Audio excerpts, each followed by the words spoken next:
Better India health podcast channel में आपका स्वागत है। सबसे पहले लाइक सब्सक्राइब करना ना भूले।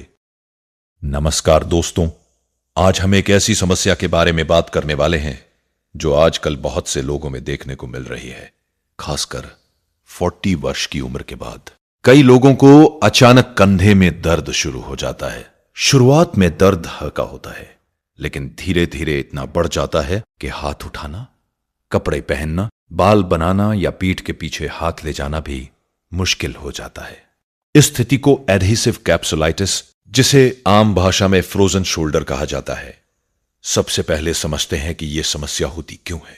हमारे कंधे के जोड़ में एक तरल पदार्थ होता है जिसे सिनोवियल फ्लूइड कहा जाता है। यह जोड़ को चिकनाई देता है और कंधे को आसानी से घूमने में मदद करता है। इसके अलावा जोड़ के चारों ओर एक कैप्सूल होता है जो पूरे जोड़ को सुरक्षित रखता है। जब किसी कारण से इस कैप्सूल में सूजन आ जाती है या यह सख्त और मोटा होने लगता है तो कंधे की गति धीरे धीरे कम होने लगती है और दर्द बढ़ने लगता है। यह समस्या कई कारणों से हो सकती है। सबसे आम कारण है बढ़ती उम्र। 40 साल के बाद शरीर के जोड़ों में लचीलापन थोड़ा कम होने लगता है। इसके अलावा जिन लोगों को डायबिटीज मेलिटस यानी डायबिटीज है, उनमें यह समस्या ज्यादा देखने को मिलती है। इसी तरह थायराइड की बीमारी जैसे हाइपोथायरॉयडिज्म या हाइपरथायरॉयडिज्म वाले लोगों में भी फ्रोजन शोल्डर का खतरा बढ़ जाता है। कुछ मामलों में यह समस्या पार्किंसंस डिजीज जैसी न्यूरोलॉजिकल बीमारियों के साथ भी जुड़ी हो सकती है। कई बार ऐसा भी होता है कि किसी चोट, सर्जरी या लंबे समय तक कंधे को कम इस्तेमाल करने की वजह से भी यह समस्या शुरू हो जाती है। और कुछ लोगों में तो यह बिना किसी स्पष्ट कारण के भी शुरू हो सकती है। शुरुआत में कंधे में हल्का दर्द महसूस होता है।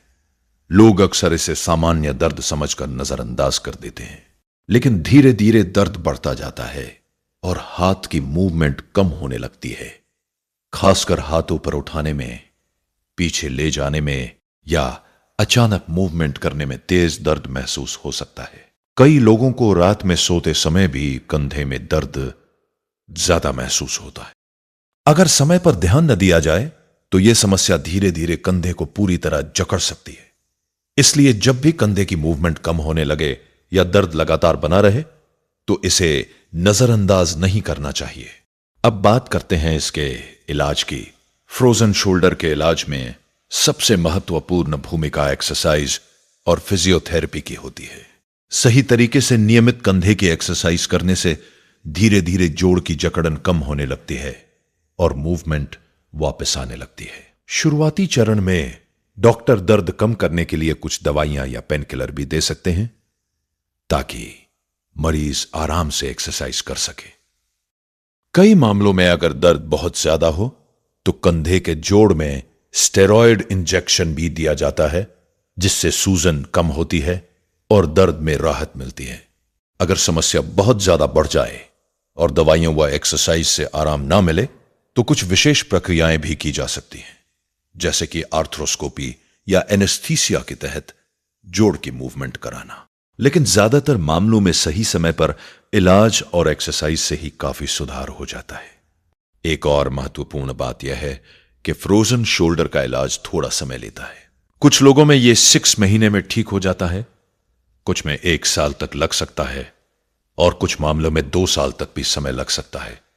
इसलिए धैर्य रखना बहुत जरूरी है।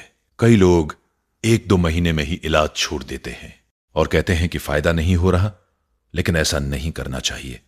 नियमित एक्सरसाइज, सही इलाज और धैर्य के साथ इस समस्या से पूरी तरह राहत पाई जा सकती है। अगर आपको या आपके परिवार में किसी को लंबे समय से कंधे में दर्द या हाथ उठाने में दिक्कत हो रही है तो इसे हल्के में ना लें और समय रहते डॉक्टर से सलाह जरूर लें।